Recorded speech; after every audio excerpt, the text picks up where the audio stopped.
life like a wayfarer journeying, like a stranger on his way back home.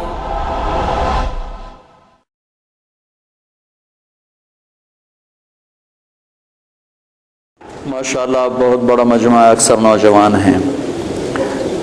دین دو باتوں کا مجموعہ ہے، ایک عبادت اور ایک اخلاق۔ عبادت سے دین شروع ہوتا ہے اور اچھے اخلاق پر جا کر دین مکمل ہوتا ہے۔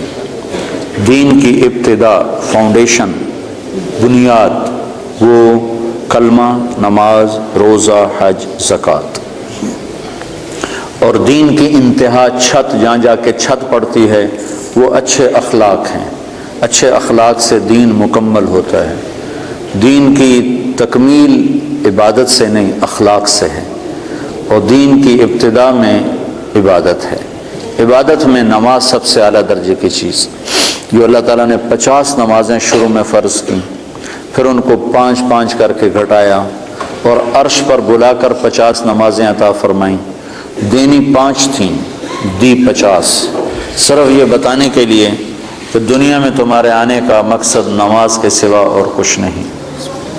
لیکن پھر باقی کاروبار زندگی میں بھی ہمارا امتحان تھا، تو اللہ نے اس کو گھٹا کے 5 کر دی۔ جب 5 ہو گئیں، اللہ کے نبی ہر دفعہ آتے تھے اور کہتے تھے یا اللہ گھٹا دے۔ جب وہ 5 رہ گئیں تو اللہ تعالیٰ نے فرمایا میرے محبوب تیرے لیے 5، میرے لیے 50، کہ تیری امت کے ہر نمازی کو ہر نماز کے بدلے میں 10 نمازوں کا ثواب لکھوں گا۔ تو ہم پڑھنے کو 5 پڑھتے ہیں اور لکھے جانے میں وہ 50 ہیں۔ تو جتنا آپ، بہت بڑا مجمع ہے، مستور آدمی ہیں، آپ سب بھائیوں سے گزارش ہے کہ آج کے بعد توبہ تو ہم نے کی ہے، نماز نہ چھوٹو۔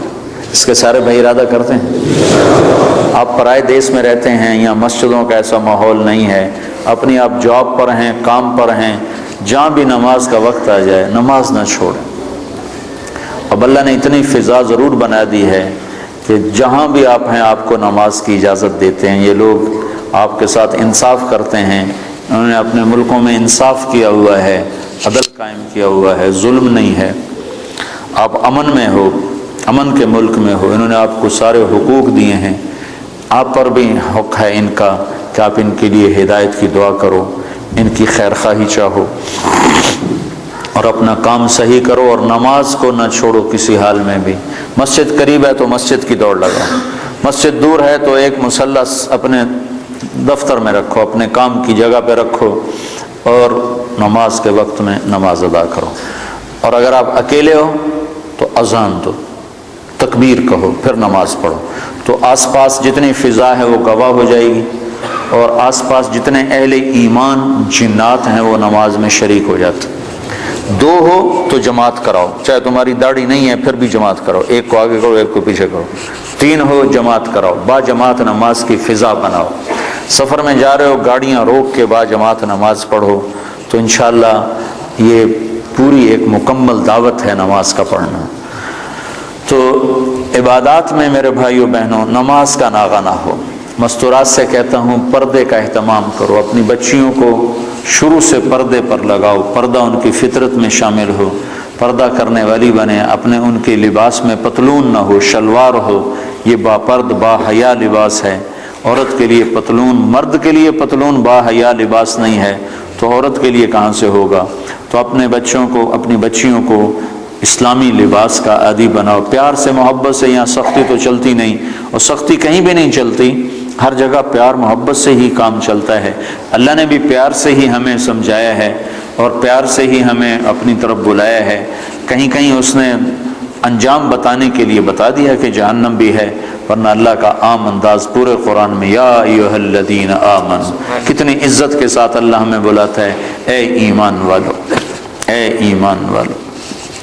تو دوسری چیز جو تو نماز کی نیت کر لی سارے بھائیوں نے؟ قرآن کے لیے ضرور وقت نکالیں، تلاوت کے لیے کچھ وقت نکالا جائے۔ نہیں پڑھا ہوا تو تھوڑا تھوڑا کر کے، اب تو ہر جگہ مساجد ہیں، علماء ہیں، قراء ہیں، قرآن تھوڑا تھوڑا پڑھنا شروع کریں۔ سال میں 2 دفعہ قرآن ختم کرنا قرآن کا حق بنتا ہے، اور دل کی زندگی کے لیے قرآن سب سے بڑی غذا ہے۔ دل کو غذا نہ ملے تو مر جاتا ہے۔ تو دل کو روح کو قرآن کی غذا نہ ملے تو روح مر جاتی ہے، تو قرآن کی تلاوت کے لیے وقت نکالیں۔ اور دوسری چیز جو جس پر جا کر اسلام مکمل ہوتا ہے وہ اچھے اخلاق ہیں۔ اپنے اخلاق کو بلند کریں، اور سارے اخلاق کا خلاصہ 3 باتیں ہیں: تصل من قطعک وتعطی من حرمک وتعفو عن من ظلمک۔ جو توڑے اس سے جوڑو، جو محروم کرے عطا کرو، جو زیادتی کرے معاف کرو۔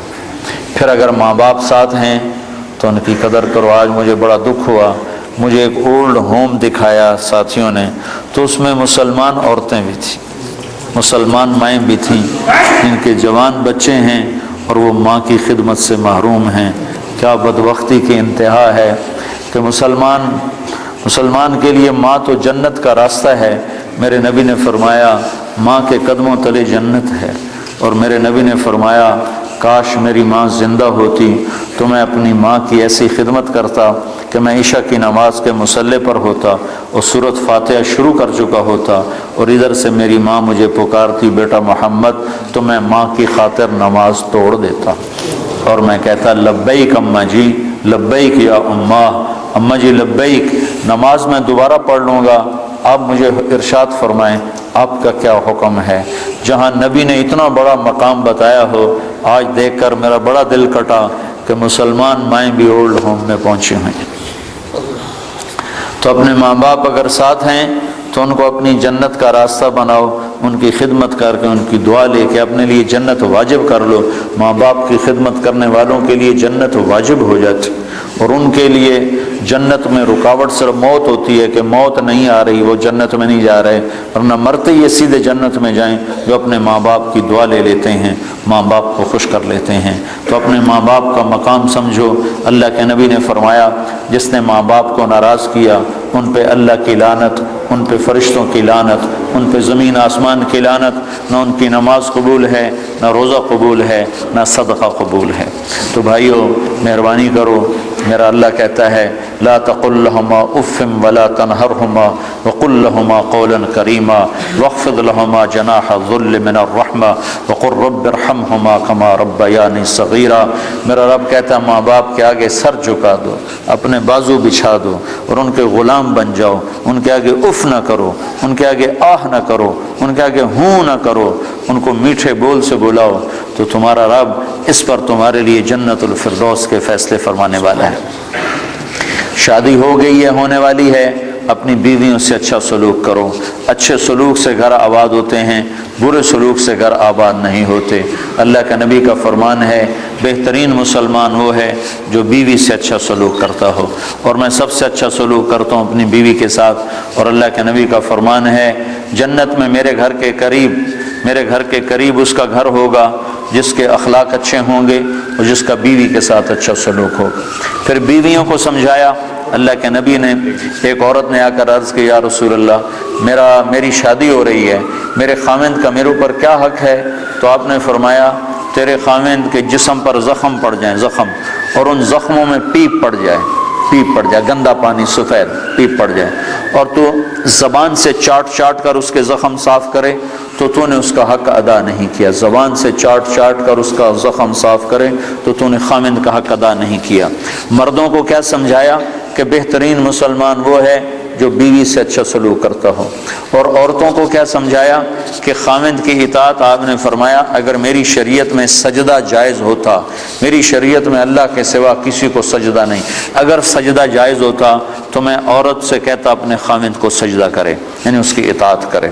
اور مردوں کو سمجھایا کہ سب سے بہترین خرچ بیوی پر خرچ کرنا ہے، بچوں پر خرچ کرنا ہے، اور بہترین مسلمان وہ ہے جو بیوی کے ساتھ اچھا سلوک کرتا ہو۔ تو یہ اچھے اخلاق ہیں، آپس میں رہو، پیار محبت سے رہو، لڑائی نہ ہو، آپس میں جھگڑا نہ ہو، آپس میں بائیکاٹ نہ ہو، آپس میں آپ کسی سے لڑے ہوئے نہ ہو۔ کوئی مسلمان ایسا نہ ہو جس سے آپ کہو کہ میں اس سے نہیں بولتا، میری اس سے بات چیت بند ہے، ایسا ایک بھی نہ ہو۔ اگر کوئی ہے تو اٹھتے ہی توبہ کر کے اس سے معافی مانگ لو، تو اللہ کے دربار میں آپ کا مقام بلند ہو جائے گا۔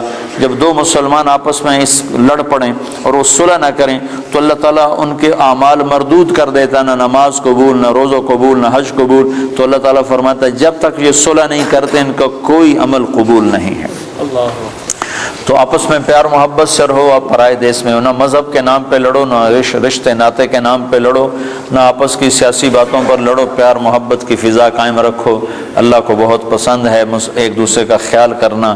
ایک آدمی آئے گا قیامت کے دن تو اللہ تعالیٰ کے فرشتے کہیں گے یا اللہ اس کے کھاتے میں کوئی عمل کوئی نہیں، اس کے کھاتے میں کوئی عمل کوئی نہیں۔ تو اللہ تعالیٰ فرمائیں گے ہاں بھائی کوئی ہے تیرے کھاتے میں عمل یا خالی ہو؟ کہے گا یا اللہ ایک ہے اور کچھ نہیں، ایک ہے اور کچھ نہیں۔ اگر تو اسے سمجھے تو ایک ہے۔ کہ کیا ہے؟ کہ میں کاروباری آدمی تھا، جس کو پیسے دینے ہوتے تھے اس کو تنگ نہیں کرتا تھا، موقع پہ پیسے پہنچاتا تھا، اور جس سے لینے ہوتے تھے وہ جتنا ہی تنگ کرتا تھا میں اس کو تنگ نہیں کرتا تھا، میں چپ کر کے واپس آ جاتا تھا، کبھی اس کو بے عزت نہیں کیا۔ ہمارے ہاں تو پاکستان میں تو بہت ہوتا ہے، چونکہ کام ادھار پہ چلتا ہے، یہاں بھی ادھار پہ ہی ہے سارا کام، تو ادھار پہ کام ہوتا ہے تو جس نے لینا ہوتا ہے وہ گالیاں نکالتا ہے، جس نے دینا ہوتا ہے وہ انکار کرتا ہے۔ تو وہ کہنے لگا یا اللہ بس ایک ہی تھا میرا، جو نہیں دے سکتا تھا اس کو معاف کر دیتا تھا، جو پھیرے لگواتا تھا اس کے پھیرے لگا لیتا تھا، اس کو کہتا کوشن، اور جس کو دینا ہوتا تھا اس کو موقع پہ دیتا تھا۔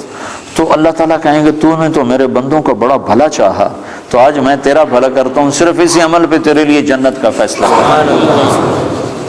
تو اللہ کے بندوں سے بھلائی بہت بڑا عمل ہے، بہت بڑا عمل ہے۔ وقت کے جنید بغدادی بن جاؤ، دو کام کر لو، ایک زبان پہ قابو پا لو، تمہاری زبان سے کسی کا گلہ نہ ہو، کسی کی غیبت نہ ہو، کسی کی چغلی نہ ہو، کسی کی شکایت نہ ہو، کسی کو گالی نہ دو، کسی کے لیے برا بول نہ بولو، ایک اپنے دل کو بغض سے صاف رکھ لو، تو انشاءاللہ وقت کے جنید بغدادی اللہ تمہیں بنائے گا۔ تو یہ چند باتیں تھیں آپ کی خدمت میں عرض کرنی۔